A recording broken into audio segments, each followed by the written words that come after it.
Welcome to Season 4 of E-commerce Fastlane. This podcast helps resilient entrepreneurs thrive with Shopify. And now, on to episode 150. You're listening to E-commerce Fastlane, the podcast show to help you build, manage, grow, and scale a successful and thriving company, powered by Shopify. Listen to real conversations with partners and subject matter experts as they share proven practical strategies, platforms, and the best Shopify apps to help you accelerate your business. The time is now for you to improve efficiencies, grow revenue, profit, and lifetime customer loyalty. Please welcome your host, startup founder, and strategic advisor, Steve Hutt. This episode is brought to you by Yotpo SMS Bump, the leading SMS marketing solution for Shopify brands that are looking to build a top revenue channel. Delivering unbeatable conversions and click-through rates, SMS Bump will help your brand cut through the noise and boost sales. With SMS Bump, you can build powerful remarketing automations to recover abandoned carts or even reactivate customers who haven't shopped in a while. Special thanks to advanced segmentation filters, you can create truly personalized campaigns that will speak to each and every one of your customers, bringing in over 25x ROI. You can engage in one-on-one conversations with customers and give them the personalized experiences and tailored support they crave. What's also great about SMS Bump is their integration with key partners such as Zendesk, Klaviyo, Just Uno, and many more, including Yotpo's other solutions. Your audience can enjoy an always-on, omni-channel experience on the channel they prefer. It's incredibly easy to download SMS Bump for free and set it up in less than 5 minutes. This is the only text marketing app you will ever need for your Shopify brand. And now, as an E-commerce Fastlane listener, you get a 1-month free trial on their paid plan. So check them out today. Click the link in the show notes, visit the Shopify App Store, or ecommercefastlane.com/SMS Bump and see why over 90,000 other brands choose SMS Bump.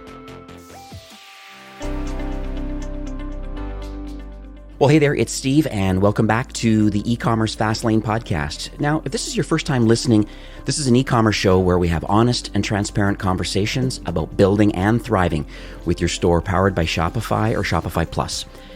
And if you're ambitious and lifelong learner, then this is definitely the right place to be today.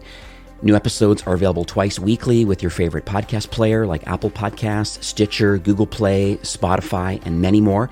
You can also stream current episodes, including a very relevant back catalog, directly from ecommercefastlane.com.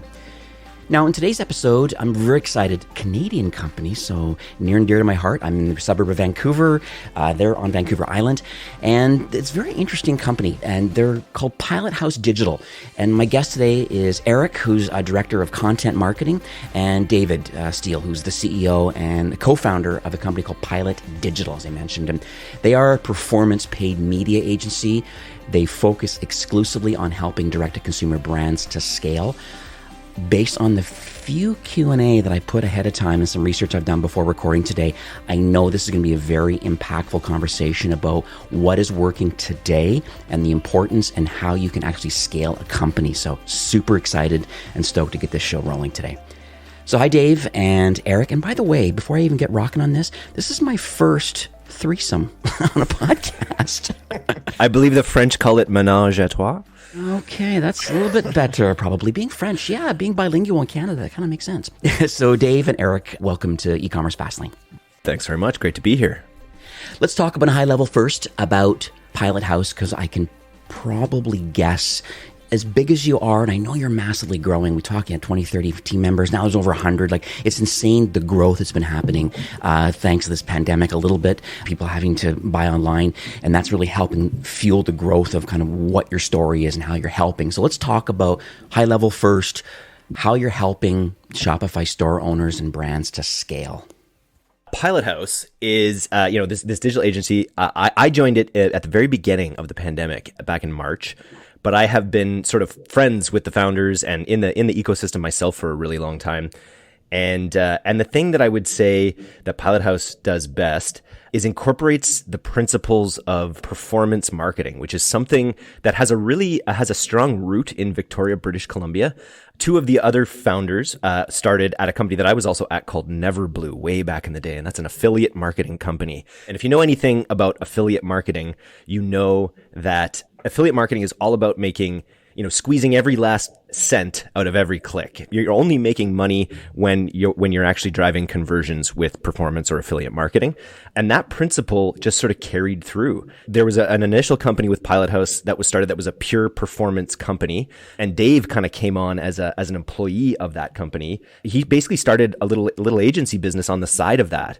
And that's how it went, really combining the principles of performance marketing with the agency model and coming up with something that has really, really served us well and really helped us grow and helped us grow a ton of other D2C brands.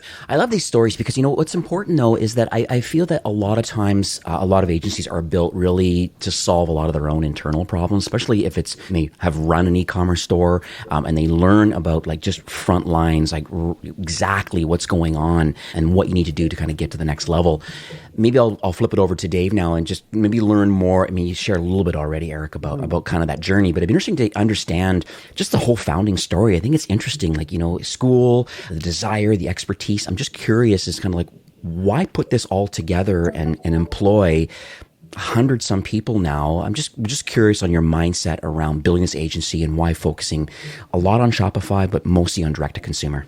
Sure. Yeah. I mean, for me, you mentioned school. So I was born and grew up in Victoria, went to UVic here and Royal Roads, which, teaches you a lot of traditional things. And so I set off and started a more traditional agency. I ran my own marketing consulting company doing email, CRM and the sorts, websites, things like that. I never knew this world of performance existed until I joined the company here in town. And it was my first experience to seeing how dollars could be spent in this way where every dollar counted. My traditional background, budgets were something to be spent. And at the end of the month, if you spent the right amount, everyone would high five. And that was a celebration. And all of a sudden you come into this place where, you're spending your own money, right? And I'd seen that for the first time, and millions of dollars in a month. And I'd say, holy shit, you're waking up at the crack of dawn to optimize campaigns because otherwise you're flushing your own money down the toilet. And so maybe for some listeners, Steve, who maybe don't know how the affiliate world works, if you got a product and you're willing to pay, let's say an affiliate $50 to sell your product, that works for you, like your economics work. They'll go out and they'll sell that product. They'll run traffic on Facebook, Google, wherever. And if they can do it for say 30, and they can make that $20 profit margin. What I got exposed to is the dark side of affiliate marketing. I started to learn about the non-existent transparency, the attribution nightmare, right? And any companies out there who have worked with affiliates know that it's a game, right? It's all about trying to claim sales, who sold what. And I realized that although the way in which the media is bought is super attractive and it's super powerful, there's alignment on the monetary side, but there's no alignment on the partnership side. They're not going to be here in a year. And that's the other problem is, you're trying to build as a Shopify owner, you're trying to build legs on your stool. You're trying to create stability in different platforms and different traffic sources. And the affiliate traffic source, that leg can get kicked out so quickly. So that was really, to me, this aha moment is to say, man, imagine if we brought these people together, but instead of drop shipping, crappy products from China and pushing it all through, Limelight and Connective and the rest of it, we actually worked on these long-lasting platforms like Shopify with brands and founders who had products that could really change the world and create positive customer experiences. And if we were the tip of the spear out there acquiring those customers for those brands, that could be something special. You're absolutely correct on that. This is the feedback that I get from a lot of brands too, is they feel that unfortunately marketing is a little bit of a black box for them. I just got off a call recently, just literally a couple hours before recording today, and that was one of his complaints, was that he feels that a lot of agencies don't understand the business specifically, and they're also concerned a little bit about ownership of the assets based on the work effort that was put into something. That's one part of it. And then the other part is, well, how do you guarantee results? And maybe that's part of the performance aspect of saying, hey, we're going down the right journey where we understand LTV, we understand conversion rate and average order value. Like, we understand a lot of these things. We're considering a lot of things when we're building out campaigns. They're being tracked. And I really want to dig into some of the specifics of your agency because I think it's quite unique. We have some purpose-built software and things like that that really prove the value of the execution of kind of what you guys are doing. Let's jump into some of the platforms. I think there's a lot of different channels and marketplaces, and there's a lot of places, more than just having your own website. How are people getting traffic today? How and where are they investing their money? You obviously have a different vantage point, I believe, because you're executing with so many direct-to-consumer brands, these digitally native companies for the most part, and we're trying to get revenue to them and the LTV out of it. So let's talk. I don't know if you have a list or if it just comes top of mind, but we would love to understand a little bit more the platforms and where people should be investing today, like their resources. In our world, at least what we do at Pilot House, our 1-2 punch really is Facebook as the high scale platform paired with your Google search and shopping. Then the third sort of trifecta that comes in is your email and SMS. The reason we focus on these is because you transact through Shopify, you own your data. We do have a division within Pilot House that does Amazon, and they're doing quite well, and that kind of adds that omni-channel presence. Some people just prefer to check out on Amazon. That's fine, Prime members. So we kind of go 1, Facebook, 2, Google, 3, email, SMS, 4, Amazon. Beyond that, you're starting to get into some of these platforms that, you really got to invest into them. The Google Display Network, it's starting to yield positive click attributed cold prospecting audience success, which is something that, Display Network has never been able to do in the past. YouTube, of course, second largest search engine, massive traffic opportunity, difficult nut to crack. You're going to have creative capabilities there, video capabilities, to the extent you don't need on Facebook. Facebook, quick human content wins, and you can shoot that with an iPhone. That's so true. I find the user-generated content right now, just based on the pandemic, a lot of larger budgets when it comes to creating content. I think people are actually resonating a lot more with kind of the grassroots kind of. I can't spend $5,000 and $10,000 or more to do a studio shoot or a video production. You're literally doing it in like the co-founder's house with buying a couple lights he got off Amazon and using your iPhone, right? It's really authenticity, I think, right? I think that's what we're seeing there, and I think that you bring up a good point with UGC, and it speaks a little bit too to how Pilot House is structured in terms of the different kinds of services that it offers. And, from our perspective, we want to be working on as many of these legs of the stool, as Dave says, as possible, because we know ultimately if we have a holistic, deep integration that covers multiple traffic sources, also, that offers UGC, that offers, our email, that offers our full creative, our landing page services, all of these things just contribute to our ability to drive conversions. And so the more of these things that we can take on, the deeper integration that we can have, the more that we can control our own fate with the client and really, really provide more value just because we have expertise in all these different areas.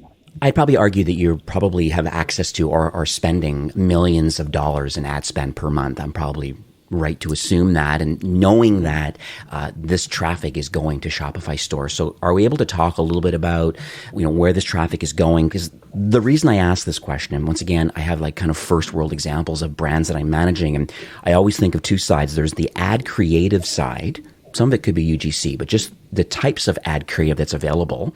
And then the other part is, where do you send that traffic? Because sometimes the traffic doesn't convert as well on a product details page versus a custom crafted landing page. And I guess it really depends on the mindset around, well, what is the end goal here today? Is this an awareness campaign? Is this a conversion optimized campaign? What are we trying to do here? So I would love to understand your mindset and the execution of kind of what Pilot House does, and where do you believe, the best traffic, where does it need to go to, and the types of creative that are working well today? Yeah, we've had brands struggling on Shopify, great product, but they're just not getting a profitable return on ad spend until we deploy these pre-sale pages. Within a pre-sale page, you've just got a lot more flexibility, testing capabilities, and we've literally seen 10x ROI compared to same product, same campaign, just sending it directly to Shopify or going through these pages. So for any store owners out there who aren't using pages, you've got to test it, which means either use a third-party builder like Instapage, which is our preference, or there is apps on Shopify, Shogun, Zipify, things like that. Most of them do integrate with Shopify nowadays anyhow. The other thing is we break that down, right? We actually did an internal session at Pallet House. Why did this work? And since then, we've deployed it on pre-sales and advertorials on all clients because it's, again, you've got to turn that stone over. You've got to find out if it's going to work. Site speed is a big one. Little test anyone can do to find out if this is something worth leaning into and investing in. If you go into your Facebook ads manager, just look at your unique outbound link clicks and compare that to your unique landing page views. And what that tells you is people who clicked the link on your ad, how many of them actually stayed on your page long enough for your pixel to fire? And you'll be surprised that the range of traffic that you're paying for, you still pay for that click, but they're not even getting the page to load fully to the point where the pixel is loaded. And so we're talking 10, 20, sometimes 30% of traffic is poof gone. You paid for it, but your page didn't load fast enough. So that's where these pages can come in. You can build them a lot more lightweight. They don't have to load a full, e-commerce platform in order to tell your story. I love that. Anything else that's top of mind, Eric? I think the other piece there is just it gives you this ability to really leverage direct response, marketing, which is where we come from with our affiliate background. We employ a team of copywriters who are, grizzled veterans in the copywriting space. And they're, really able to take customers on a journey that isn't always possible on a product description page or even a home page. It's really a focused experience for people that we find just old school direct response kind of marketing tactics that allows this technology of these pre-sale pages allows us to leverage, this classic technology of direct response copywriting. And that right there just makes a lot of the difference. It also makes your targeting even easier in my view, because it allows you to target on these traffic networks broader traffic, broader audiences, and then really let the page do the heavy lifting when it comes to converting users. And that is even more relevant in the upcoming world where fidelity around data, is in question with the iOS 14. So really just leaning back on some of those old school direct response methods has really, really helped us. Doesn't it bring in this, this concept of the customer journey, right? Which is the classic thing people say, don't ask someone to marry you on your first date kind of situation, right? And when you send them right to a product page, it's essentially what you're doing. And by adding extra steps, although that's adding extra friction, it is expanding that customer journey a little bit. And when you pair that with a direct response mindset, which is, I'm not here to just educate you and send you on your way. I'm here to get you to the end of this funnel, right? I'm here to close you today, but I'm just not going to ask you for the close quite yet, right? I'm going to tell you a story first. Like any, vacuum sales, if someone knocks on your door, their intention is to sell you a vacuum today. You should see the bells and whistles they put you through before they ask you for the sale. It's essentially what we're doing with these pre-sales and advertorials. I've even seen some long-form product details pages, which is more similar to what you're talking about, but you're talking about instead of loading Shopify completely, either custom pages built onto Shopify's network or long-form product details pages. I know for a fact that long-form, I have quite a few brands like in the supplement kind of sports nutrition world. And what's interesting is I always tell them is that you got to tell your whole story. Yes, above the fold is a lot of the details about the product and its benefits and reviews and subscribe and save and these sorts of basic things, which I think you need to have. But as you continue to scroll down, all of a sudden the story begins, hey, why will you love us? We make, herbs, vitamins, and minerals simple. And they get into the whole storytelling around the product and the timeline. This is a prenatal kind of supplement opportunity, but they really get into the storytelling. So it sounds like what you guys do, either through Instapage or Shogun, or there's quite a few landing page type builder solutions out there. But you're building these custom integrations so that you're telling the story, as you said, it's lightweight and yes, I want to close the deal today, but I want to kind of nurture it along a journey and a storytelling. And then when I get to the bottom, it's like, it's a no-brainer that this is probably right with all the social proof and all the things that you need to convert a sale. Exactly. And our speed to market with these pages is just so fast. We have clients that we're making multiple versions of these pre-sale pages every week that we're testing. And it allows you to do more creative things in that post-click environment. So sometimes you're not even just telling the story of the product. Like one of the strategies that works really well for us, if anyone out there has ever been on a Shark Tank or a Dragon's Den or one of these type shows, you can put your whole founder's story into one of these pages. And so by the time people get to the bottom of these pages, they're bought in on your products, but they could be bought in on your brand. They could be bought in on your founder's story. All these things kind of open up to you. Let's get into some of the, I guess I call it almost framework. I think you have, based on my research, I understand that you have a very focused framework. And I think there's 3 main points that you want to talk about today. We have entrepreneurs in different maturity levels. They're all over the map. Some are early stage, some in the mid-market, some people are on the enterprise side that are listening in today. From your vantage point, I would love if you could share and give your advice today. These brands are looking to grow and scale.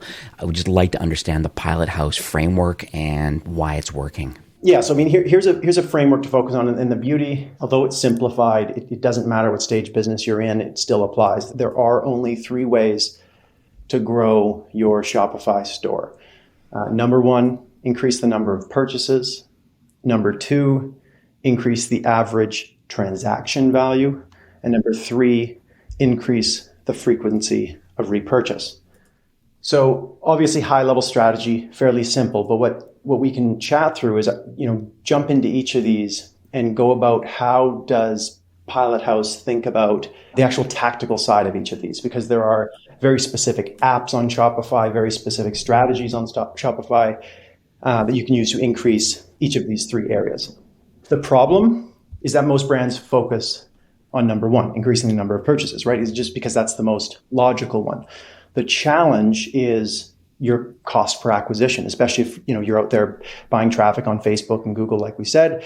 It's difficult to acquire a customer at a profitable rate. That's where number 2 and number 3 come in, because the higher your average order value and the higher your repurchase rate, the higher CPA you can tolerate on the front end, because you're going to get a stronger ROAS, stronger return on ad spend. And this is actually key. We often find brands trying to find ways to lower their CPA, when in fact, we think they should be finding ways to update their model so they can afford higher CPAs. Because with higher CPA tolerance comes more scale, more machine learning. You can exit learning phase faster because you're spending faster. You've got more momentum on your media buys. And ultimately, you can avoid this stop-start that we see so often. If you've got inventory challenges, your Facebook acquisition is going to be challenging because you're constantly stopping and starting. If you've got funding issues, if you've got ad spend limits, people shoot themselves in the foot so often because of that type of thinking. So why don't we dive into a few of these? We can go for a pretty quick drive just because, again, I think it's where most people focus their energy. Conversion rate obviously is the name of the game here, right? We're sending traffic. We've already spoken to pre-sale pages. We've spoken to site speed. We've spoken to copywriting, storytelling, angle testing. On the front end, what we encourage any brand out there to do is just think of all the different ways of selling your product, and hire people or build a team around making that creative, getting that onto your pages, into your ads, and just iterate very, very, very quickly. And by doing that, you're going to feed the machine and increase your conversion rate. I think angles is a really good thing you bring up. It's something that, that comes from our performance marketing background, where you don't want to just think about your product from one angle or, of why people might want to use it. It really benefits you to come up with a series of 3 to 5 different, totally separate angles. And within those angles, you can test them. And Dave said built a team, but you can also just brainstorm and just go into a room with your team, your current team or yourself, and just really start thinking about who your customer avatars are and why they would benefit, what problems problems they have, and really kind of dig into each of those angles and then create campaigns around those angles. And then within there, you can have multiple variations to test which of those particular angles works best. And this kind of speaks to the testing methodology that we use at Pilot House. We keep saying that relentless iteration. That's one thing that we really strive across pre-sale pages, creatives, angles, all these things, is that we're sort of constantly testing things, and then in a fairly controlled fashion with a process that we call gold coin testing, we're actually isolating individual variables that work best and building creatives that have multiple aspects of them that have been sort of tested, whether that's the headline, whether that's the image, whether that's the copy, whether that's the call to action or the button. All of these things can be tested in isolation and be sort of then stacked together to form much higher converting creatives over time. And this sort of mindset and sort of methodology that goes into this testing is something that really is, I think, the core of what Pilot House does. I think there may be other agencies out there or brand owners who throw their creatives up and really hope Facebook does the work. But with us, we force the issue. We are, with the amount of things that we're testing in this controlled fashion, we really are able to kind of, find those winning angles, those winning images, those winning headlines. And it's really a never-ending process. We always have winners, and those winners get the lion's share of the scaling traffic. But yeah, we really will constantly be testing to find new winners and ways to constantly improve those. Eric, I would agree with you too about the avatar and just kind of understanding who your target audience actually is. And I do recommend, it's more of a side note, but I do recommend one particular app that's free in the App Store from a company called Faraday, Faraday, Faraday Personas and Insights. Now, they do have an enterprise kind of solution that's kind of separate to this. But what's interesting about this, for those that maybe, if you don't know your first party data, you haven't actually had it analyzed and cross-referenced to, psychographic and demographic information, that's what Faraday can do. So if you're listening today, I'll put it in the link in the show notes, but it's called Faraday Personas and Insights. And it really will help you understand who are your customers, and it actually breaks it down. It names them. And so it just looks at all your Shopify order data of your existing customers. This is first party data inside your store. But then, like I said, it's cross-referencing the demographic information and psychographic information from a third party database, combines the two together and says, okay, this is the full range of your customers. And then they have them organized in groups or almost like, I'd call them like, not really groups, but almost like cohorts of your target audience, and they're actually labeled with a proper name to them. And so it opens up some dialogue about, hey, based on my current marketing initiatives, this is my 7, 8, 9, 10 different personas that are buying from me today. How can I use this information? How can I expand upon my marketing initiatives based on these different personas? And you can see it over time. Certain campaigns are resonating with certain cohorts of people. And so this free app is kind of running in the background, giving this data. And so using Pilot House, using another agency, doing it yourself in-house, whatever you're doing, it's an interesting little piece of tech just to be sitting there on the sidelines, just to kind of corroborate the kind of the marketing initiatives that you're currently doing. Even beyond that too, one of the things that we always preach is just really digging into your customer reviews, digging into your customer comments, clicking through to people's profiles when possible. All that data exists on, whether it's on Facebook. But this is pretty neat to be able to lay it out there in such a neat fashion. I'm gonna check that out. So I wrote the two other things here. So one was, you said to increase the average transactional value. Can we expand upon that a bit? Yeah, this is the quickest win. Just if you're going to take anything from this cast, if you're a new Shopify owner, if you aren't doing upsells in your store right now, you will overnight improve your metrics considerably. So number of apps out there, one-click upsell, sell up. They've gone through this big reform. Even Shopify onboarded a couple of them. Every step of the journey, every page that a user goes to, there's typically opportunities to increase that average transaction value.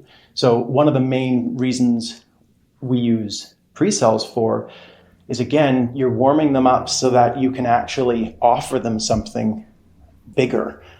So if you're selling a product, by the time they get to the bottom, you're now able to offer a bundle instead of the one-off product on Shopify PDP page. Because especially, so bundling, we look at sort of the pre as the first offer.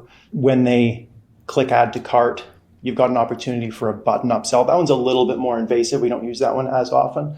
Our preferred way, or the low friction ways, would be the next step, which is your in-cart upsell opportunity. If you added product A, you might also like product B. I mean, Amazon, pioneered that back in the day. I'd say probably the most powerful is your post-purchase upsell. And the way to think about it, you've got someone who just committed to the brand. They're a believer. They're willing to, take the risk and try your product. If you're going to put any upsell and test anything, just test more of the same. That has hands down been the longest standing, top performing post-purchase upsell, is just more of the same. They just committed to buying it, especially if you have a product that requires longer term use. If you're selling skincare, if you're doing anything consumable, anything habit based, it's actually really powerful. Even, get the founder, get a video on the post-purchase page and just say, welcome to the family, do a bunch of warm and fuzzy stuff, but then also say like, hey, we're on a journey together. One bottle isn't going to change your life. So we're already shipping you a package. Let's get you that second month supply, that third month supply today. And I'm going to give you this discount because, we're going to ship it in one box instead of three. And then we're going to really change your life together. You're absolutely right on that. And then and I'll make sure in the show notes, I have links to a lot of the post-purchase upsell apps. I think there's even Pixel Union has a ultimate special offers. And I think they've recently added a post-purchase upsell option to their tool. I think with the subscription APIs being open and a few other kind of APIs being opened up, it allows for people that are on Shopify payments to be able to do this pretty seamlessly now, both in cart and then post-purchase too, by keeping the credit card details, like card vaulting and whatever they call it. So that's pretty interesting. So the last one, I guess, would be increasing the frequency of repurchase. So let's dig into that one. So that's going to happen mostly through your email and your SMS remarketing. So, this goes into kind of understanding what your product life cycle is in a way, and what can be reasonably expected in terms of, making that repurchase. But yeah, I think it's just a matter of basically, engaging the customers, knowing what your product life cycle is, and then adding in aspects like loyalty programs and options for ambassador programs, just ways to kind of bring people into your brand more and more. Once they're on your list, you really just have that ability to, launch new products to them and just kind of keep them in that environment. SMS is something that we're using more and more with clients. I sort of refer to it as like a asymmetrical opportunity where, emails have a 20-30% open rate. SMS obviously has 90-95%. You just have to be very careful that you're not overusing that. But the thing that I see again and again on my podcast is people using that as really their VIP program. So really treating their biggest, best customers with, either advanced notice or deeper discounts or things like that when it comes to product launches. You don't want to overuse SMS, but when you use it in the right way, it can be incredibly powerful.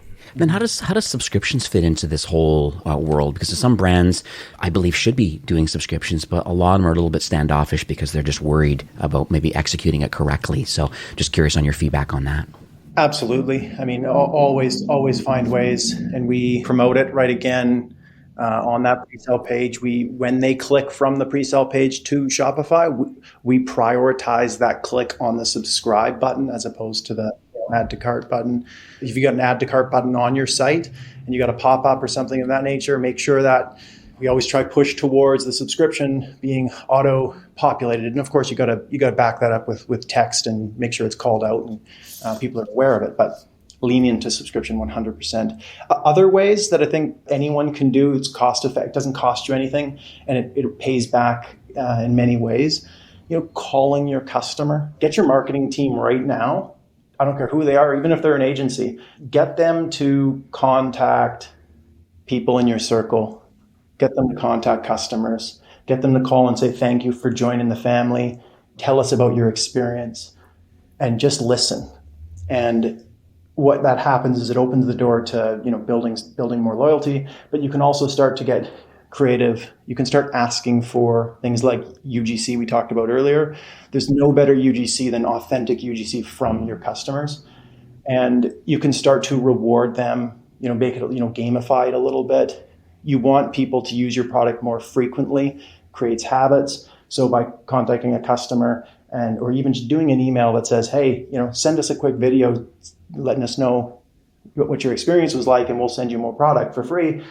You've now done two things. One, you've created a bunch of powerful content that you can send to your media buying team to drive more sales, but you've also created an additional contact point with your customer and you've got more products in their hand to build better, stronger habits. I'd add too, I think calling is a really human one-on-one thing to do. I would totally agree with you. I would add another great tool that I recommend to a lot of brands is from a company called Enquire Labs. And what Enquire Labs does, I'll put the link in the show notes. What's interesting about there, I think Matt is their co-founder over there, but it's an interesting solution where it's a post-purchase survey. And they literally ask like one or two questions, typically two questions. How did you hear about us? And then potentially another drop down after that. You know, a lot of times you could add podcast or Facebook or a friend told me or word of mouth. Because what's interesting is that personally, I think that word of mouth is an elephant in the room. Personally, I think that sort of attribution is really hard just to give it directly to Facebook every single time. And I think the nice thing about having a post-purchase survey, these are happy or hopefully happy customers that have made a purchase. If you have something that pops up at the end with this simple, low friction way of just corroborating where the ad spend is going or where you believe your money is being spent to acquire this customer, because they're going to tell you directly with a very quick, hey, I'm so happy I just bought these pair of shoes. I'm excited for them to arrive. How'd you hear about us? With simple drop down and maybe even a little extra little field at the bottom there. So highly recommend. I'm not sure if that's something as part of your workflow, but I think it just helps. It helps validate that in fact, the money that you're spending to acquire new customers, is it actually in line in the appropriate percentages that matches where the ad spend and where the customers say they actually did hear about you or learn about you. And it comes down to data. And one of the other cool use cases that I've recently come across in one of my podcasts, I was interviewing Huron, which is like a men's body wash company, a really great brand.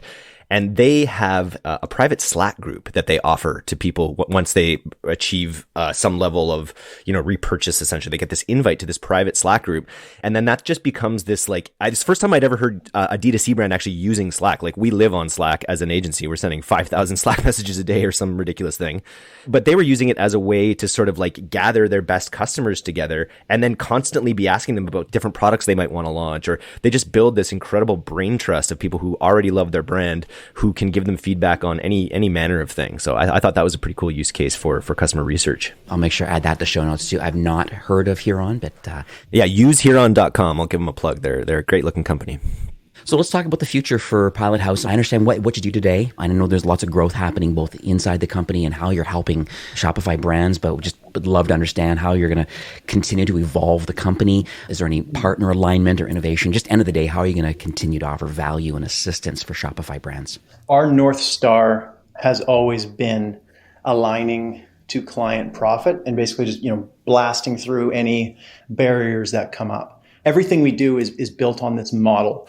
The model being the hybrid between this traditional world and affiliate world, where unlike traditional agencies, Pilot House does charge a retainer, but it does not profit on retainer. Of course, that's the issue with traditional agencies is the agency wins regardless of client performance. Win or lose, the agency secures profits. Whereas affiliates, it's pure alignment. They only win when they deliver a result. So that's the second half of how Pilot House bills. It's a performance incentive. Typically, it's a percentage of ROAS. So if there's no ROAS, there's no profit for the client, and therefore there's no profit for Pilot House. Retainers really just cover the cost of the salary of the team being deployed. So it's a team of 3, it's going to be a smaller retainer. Team of 10, bigger retainer. So as we look forward, for us, it's always just asking the question, what's the current weakest link in the chain, and how do we build resources and talent around solving that? So right now we see gaps, honestly, on Shopify development. A lot of agencies out there that don't know performance, and it's crazy the hourly rates of these Shopify developers just to build stuff, and people are often just stacking apps on top of apps on top of apps, and now you're go throw that in a Google site speed, right? So like we're trying to just find ways to innovate in those areas and help our partners and Shopify store owners just break down these barriers, optimize their stores. So, if anyone out there is a Shopify development resource, definitely hit me up. I'd love to chat. I'm wanting to learn more about this space and see how Pilot House can expand in that area. Creative Studio is the next one. We've got a studio as it is, but we're remainder of 2021 into 2022. We're going big on creative. from my side of things on the content, we haven't really touched a little bit on the newsletter that I run, but essentially I came on in the beginning of the pandemic here and we just started creating content on top of what Pilot House was doing. We integrated super deeply to the point where we now create 2 podcasts a week, 2 newsletters a week. And what we do with that is we sort of filter all of the top end learnings that are happening with our team. So whether that's a new ad unit that's working, a new call to action that's working, a new copywriting tip, essentially, that we basically sort of query our staff on a weekly basis and then filter all of that into this free weekly newsletter that you can subscribe to at directtoconsumer.co. You can also find our podcast there. But basically, that's something that we really are keen on doing through 2021 as well. Just continue to sort of develop our thought leadership by putting out as much high value information as we can. So far it's been an amazing process. We've built a really great community. We have a membership community as well called DTCplus.co, where if you're a brand owner, you're interested in kind of learning going that level deeper, where we have monthly workshops. And we just launched something this week that I'm excited about. It's called the Test This List. And it basically is something, if you join D2C Plus, you're going to get a weekly email from a senior media buyer who's now joined the D2C Plus team, where she's going to go to all the different Pilot House staff members and get like just simple actionable tips that are working that particular week, that will get this list of called the Test This List. And we really think that'll be a great way to help our brand owners and Shopify store owners kind of grow within our D2C Plus community. And I do subscribe to your newsletter. I love it. I love the roll-ups that are in there too, because I mean, there's your wholly owned kind of internal content, but that also there's lots of external subject matter experts that are sharing a lot of great content. So I think that's very notable that you do that. And the D2C podcast, also I subscribe to it. I think it's just there's just so much content. There's so much education available, and I think those that obviously you're listening to the show today, you have a mindset of wanting to grow, and that's the only way to do it. And there's a few shows. It's hard to get people to change their listening habits. But if you're not listening to D2C podcast, 100% recommend that you do that. I do get a lot of value out of it. And I'm heavily involved in this industry for the last 20 years. And being inside Shopify, like I get it and how to help brands more because the partners have really helped me educate myself about the problems that they're solving. And now agencies now are getting involved in my podcast too, like we're doing today, to understand the challenges, but the winnings that are happening. So one thing we did chat about, just offline before recording today, and understand that you would like to offer for those that are interested in maybe, dipping their toes a bit in, the Pilot House pool, so to speak. What sort of offer did you want to share today? We thought about how's the best way we can add value. And what we basically wanted to put together was, it's something we honestly have not done until recently, which is offer Pilot House creative external to folks other than our clients. We've just been building our team quite rapidly, really leaning into it. And now we have, the ability to deliver UGC content, of course, studio content. Post-production is something that we're finding a need from a lot of Shopify store owners, where they've got repositories chock-a-block full. They've hired, tons of agencies in the past, and they've just got it all sitting there. But converting it from a Google Drive folder into a top-performing ad in Facebook is the actual missing link. So we basically just, deploying our resources, taking those repositories, putting them into the winning templates that we're seeing working. And oftentimes it is kind of a flavor of the day sort of thing. Memes right now, are crushing. And to be able to do that in an elegant way where it's not super cheesy or tacky, but to actually come up with a thoughtful meme for your brand and then turn that, get that content out there. Yeah. So basically what we'd like to do is give all listeners a 30% off, discount just to try it out. Just being totally forthright and assertive. The goal is ongoing monthly packages. And the reason is because creative needs a feedback loop. It's not about just a one-time thing. See you later. Good luck. You have to know, did it work? Did it not work? If it did work, what can we learn from that? How can we iterate the next batch to be even better? And how do we scrub out the stuff that totally tanked? And that process does take time. So I think people are being misserved if they're just buying one-off, one-time things. You really have to find a partner and commit. So that will be at ecommercefastlane.com/Pilot House, and that will redirect to a landing page to get that creative packages and get that all set up. So certainly implore people who are listening in now and you're looking to, expand your creative. And like I said, I think it really will open up. I think it's a gateway drug personally. I think because once you see the value of what Pilot House is doing, when you can see the creative side of the business and kind of how this may be able to help your brand, then you'll find out, there's other performance marketing things that maybe I might need to consider also. And so I think that's very notable that you're offering that. And thank you for sharing that with everybody today. Once again, guys, thank you so much for, coming on the show today. I really appreciate you kind of giving back. We're in really challenging times right now. I know that some people that want vaccines, things are starting to open up slowly but surely. I still think that direct to consumer really still is the way of the future. People are just so used to it now. And I believe you're positioning your agency in the right way, that it's really not just about, giving money to an agency and just hoping that there's going to be some performance and some ROAS out of that. It's, you guys get paid based on the success of the overall relationship. And I think it's a really good paradigm shift. And I want to thank you both for coming on the show and just sharing your knowledge and, vision, just giving back to the Shopify ecosystem. Likewise, very, very much appreciate you having us, Steve. Anytime. Yeah, this has been fantastic. I look forward to integrating more and more with Shopify. My brother works for Shopify, so it's a natural fit. I love it. All right, guys, well, have yourself a great day. This episode is brought to you by Yotpo SMS Bump, the leading SMS marketing solution for e-commerce brands looking to build a top revenue channel.